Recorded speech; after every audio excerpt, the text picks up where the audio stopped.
చిదంబరంలోని శ్రీ నటరాజస్వామి ఆలయంలో నిర్వహించిన ప్రతిష్టాత్మక ఆణి తిరుమంజన మహోత్సవంలో తెలంగాణ కళాకారుల సాంస్కృతిక సమర్పణ విశేష ఆకర్షణగా నిలిచింది.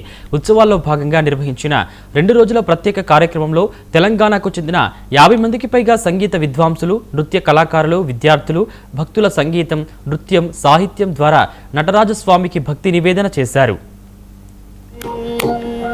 అద్భుతమైనటువంటి కార్యక్రమాలు ఇచ్చారు. మన విజేత స్టూడెంట్స్ తోటి జ్యోతిరెడ్డి ఆవిడ మంచి డ్యాన్స్ మాస్టర్, ఆవిడ డ్యాన్స్ చేస్తుంది. రాజారెడ్డి శిష్యురాలు, వెరీ ఫేమస్ డ్యాన్సర్. విజేత అతి స్వల్ప కాలంలో 1 నెల 2 నెలలు అవుతుందేమో అద్భుతంగా చేస్తుంది. ఎవరో సీనియర్ డ్యాన్సర్ లాగా చేస్తుంది. ఎక్స్ప్రెషన్స్, ఆంగికం, అభినయం అన్నీ కూడా చాలా బాగా చేసింది. ఈమె బాగా మంచి భవిష్యత్తు ఉంది.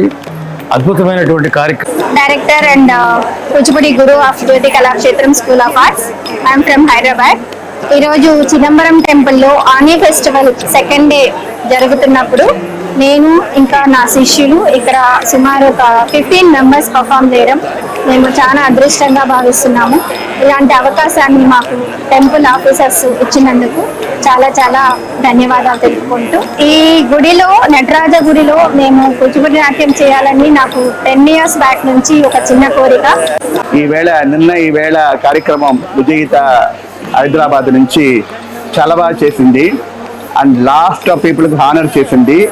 ఇది వెంకటేశ్వర దీక్షితులు, నేను ఇది చేసి దాన్ని డిజైన్ చేశాము. ఈ ప్రోగ్రాము అందరూ కూచిపూడి చేశారు. జ్యోతి అని రాజారెడ్డి శిష్యులు ప్రోగ్రాం చేశారు. దేశవ్యాప్తంగా